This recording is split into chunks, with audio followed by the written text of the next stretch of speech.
sakop sa aton lokal nga mga kaiglesianan.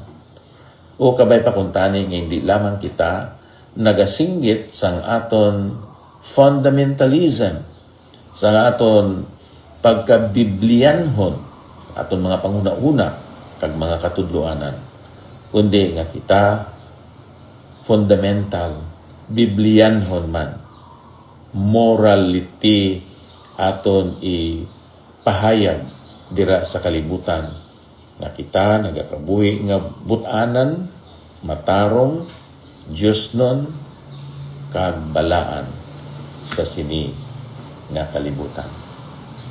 Hindi man gid kita ma-surprise nga amoy ni karon ang nagakalatabo kaysa ikaduhang Timoteo kapitulo 3 versikulo 1. Know this also that in the last days perilous times shall come. Kay ang mga tao mahigugmaon sa ila nga kaugalingon kag natungod sina bisan pa ang mga Kristohanon siling sa Balaang Kasulatan may tendency sa pagkabuhi nga maiyaiyahon siling sa ikaduhang Timoteo kapitulo 3 versikulo 2 na, for men shall be lovers of their own selves, covetous, boasters, proud, blasphemers, disobedient to parents, unthankful, unholy, without natural affection, truce breakers, hindi magatuman sa mga ginsaan, sa mga promisa, false accusers, incontinent, fierce, despisers of those that are good, traitors, heady, high-minded, lovers of pleasures more than lovers of God, having a form of godliness, but denying the power thereof. So si Pablo nagsiling sa kay Timoteo nga kinahanglan ikaw magsiparar, hamulag dira sa ila.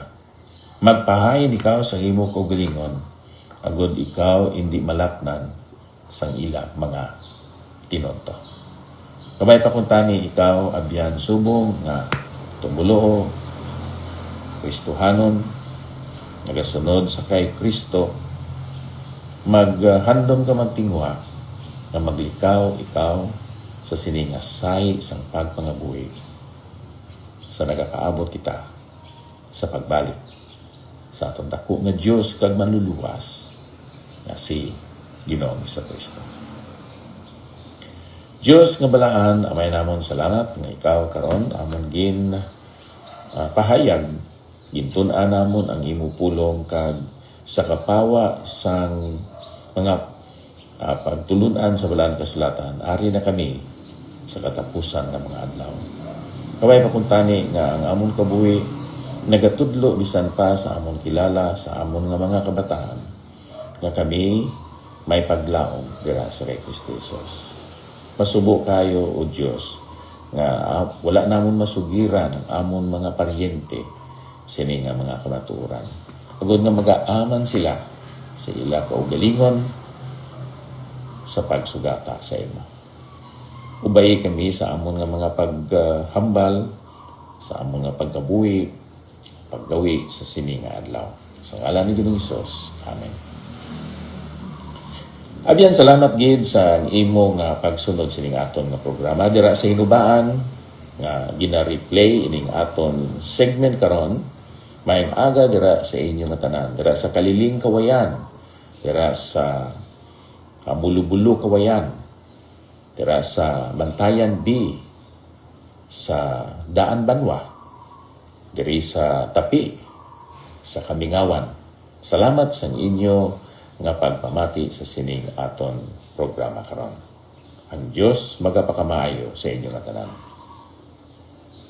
Sa wala pa kita biya sa sini aton nahamtangan karon pangamusta dira sa kay Sister Sharon Guerra sa kay Florence Pacurib Castro sa Middle East kag sa kay Pastor Mawilito Bakang, Brother George Pancho. God bless us all.